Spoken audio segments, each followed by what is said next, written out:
Évidemment, on s'interroge. Quelle est cette société qui, à la fois, génère de l'obésité, est obsédée par elle, puis discrimine une partie de ses membres? L'Observatoire des discriminations, en tout cas, lui, de l'Université Paris 1, a fait des tests extrêmement clairs. 2 fois moins de réponses pour les CV avec photo d'obèses et jusqu'à 3 fois moins quand il s'agit de postes pour des commerciaux.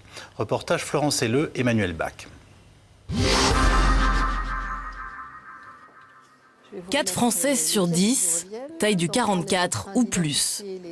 Dans les vestiaires de cette agence de recrutement d'hôtesses d'accueil, les uniformes semblent correspondre à cette réalité. Ça va du 34 ou alors 44, on peut aller même plus loin.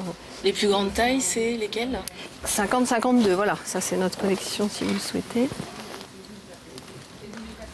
L'hôte ou l'hôtesse d'accueil, c'est la première personne visible dans une entreprise. Alors, plus que les diplômes, c'est la bonne présentation du candidat qui compte. Soigner son apparence est primordial pour être recruté. Répondre à des critères physiques, non. Pourtant, ici, la chargée de recrutement l'avoue, très peu de personnes en surpoids osent se présenter. Ça, en fait, ce n'est pas, je dirais, de notre sort. C'est-à-dire que les personnes ont une image quelque peu négative en disant « je ne postule pas pour les métiers de l'accueil en entreprise parce que de toute façon, je ne serai pas prise ». Ça veut dire qu'elles ne seront pas prises? Mais non, parce que en fait, c'est un cliché qu'elles ont. Donc du coup, elles ne postulent même pas. On va regarder leur niveau d'anglais, effectivement, ça se sera jugé. Leur capacité à aller vers les interlocuteurs et les visiteurs, ça on va regarder. Mais voilà, effectivement, je dirais c'est plus de leur ressort à eux, en fait. Ils n'osent pas postuler peut-être dans nos sociétés. Dans les locaux de l'Université Paris 1, des enseignants-chercheurs ont fondé l'Observatoire des discriminations et ont tenté une expérience.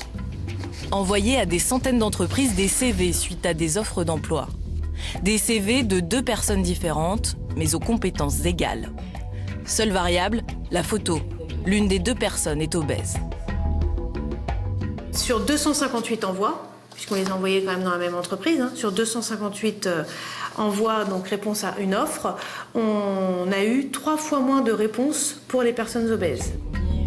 Moins de chances de décrocher un poste de commercial à cause de quelques centimètres en plus. Mais la discrimination ne sévit pas que dans les métiers où le contact avec la clientèle est important. Suite à nos études, on s'est aperçu que les personnes en surcharge pondérale, globalement, tout type d'emploi confondu, avaient 2 fois moins de chances de décrocher un emploi. Pour les commerciaux, ce chiffre s'élève à 3 fois moins de chances. Et le plus étonnant, c'est que les personnes qui sont télévendeurs, donc pas en contact direct avec la clientèle, ont 24% de chances en moins de décrocher un emploi.